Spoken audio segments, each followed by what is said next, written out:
This is 5 on your side at 6. Focused on you. We begin at 6 with a live look over downtown St. Louis. Those images coming in now. A cold night for this holiday weekend, and rain could cause some travel issues for many tonight. Thank you for joining us. I'm Brent Solomon. Cold weather and snow on the west side of Missouri could impact our area. Weather First meteorologist Gary Frank now with a closer look on what this might mean for those traveling. Yeah, I just want to show you what we could be. You know, just a few miles away. This is what it looks like just west of Wichita at this moment. They've got some pretty significant snow, and I've been looking at some posts from people around the area that are 75-yard visibility. I mean, it's snowing really hard. We're not going to be dealing with any of that. But it's the same system. It's going to impact us, and that's where the really cold air settles in, and that's how close we are to significant snow. But fortunately, we're staying away from it for all your travel. If you are headed to Kansas City tonight, I would put that off and maybe till tomorrow morning, or just be prepared for it to really get slow past, I would say, somewhere around Warrensburg at the moment. It's significant snow in Wichita, but closer to Kansas City, you are under a winter weather advisory. Any portion of our area is not involved in that because look at our temperatures. They're well above freezing, although they've dropped to 33 in Chesterfield. And that's what we'll watch out for tomorrow as we head into this evening, staying dry. Our temperatures will fall to around 35 to eventually maybe 33, 34. And as it gets close to that, that's where I think we may see that rain-snow mix. We'll talk about how I think that's going to impact us and where you're driving tomorrow morning. If you're heading back, I'll let you know if that's going to impact your flight or drive regionally or locally. All right, Gary, stay close.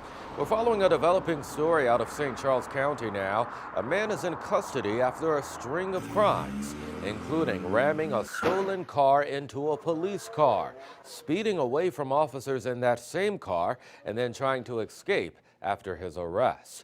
These string of crimes began in O'Fallon, Missouri, when a flock camera helped officers identify the stolen car. Our Travis Cummings picks up the story from here. Very few children live here, so a lot of General Motors employees live here, so it's quiet. That all changed this weekend at the Bent Oak Apartments in Lake St. Louis. One of the neighbors came out saying that I was lucky that I wasn't home, and I said, why? And she starts going into the whole story about a high-speed chase. Rolanda Raspberry caught the start of the commotion on her balcony camera just before 2:30 Friday afternoon. The moment O'Fallon police tried to pull over a stolen black Camaro with red rims out of Nevada. Seconds later, the suspect crashed into a police unit and this white parked Mercedes-Benz as it tries to flee from police out of the subdivision. Officers eventually deployed spike strips and stopped the car.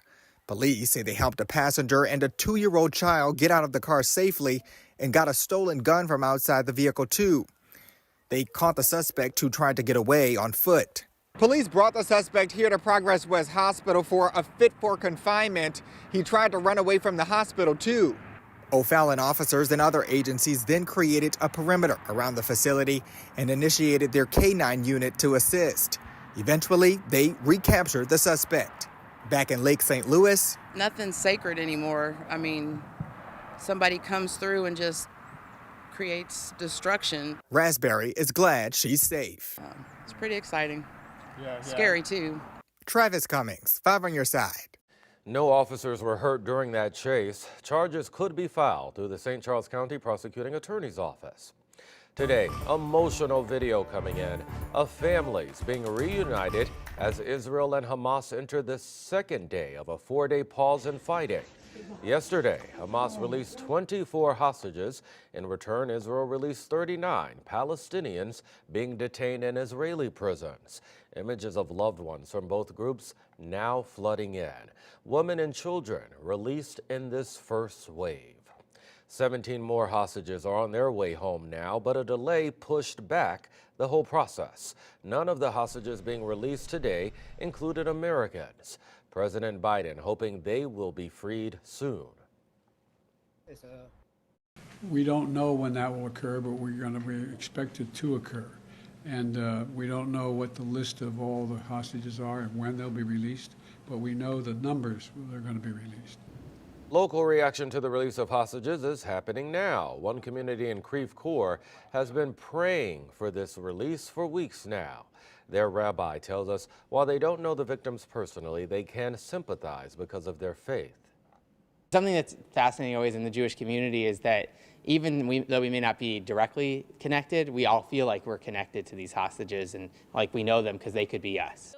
Representative Cori Bush responded yesterday saying this, quote, proves the effectiveness of the de-escalation and diplomacy, not military force. We must continue to vigorously push for a permanent ceasefire that ends this violence. For the latest news on the war in Israel, text the word Israel to 314-425-5355. Well, it is a big weekend for holiday shopping, and lots of you are supporting local shops today because it's Small Business Saturday. Today, a North County Rec Center hosted a pop-up market for local businesses, and Midtown hosted another market in the City Foundry. Both featured vendors from a variety of area businesses. One local vendor says their booth is just a passion project, so local markets are a huge part of their business. These are so important because honestly, all of us have other jobs as well. And so it's hard to find time to be able to do our side jobs. It's a beautiful way to be a part of the community and to support your community as well. The small business pop-up is over now, but City Foundry will also have holiday markets with area vendors every Saturday in December.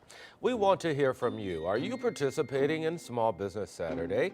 Text the word SHOP to 314-425-5355 and you can participate in our poll.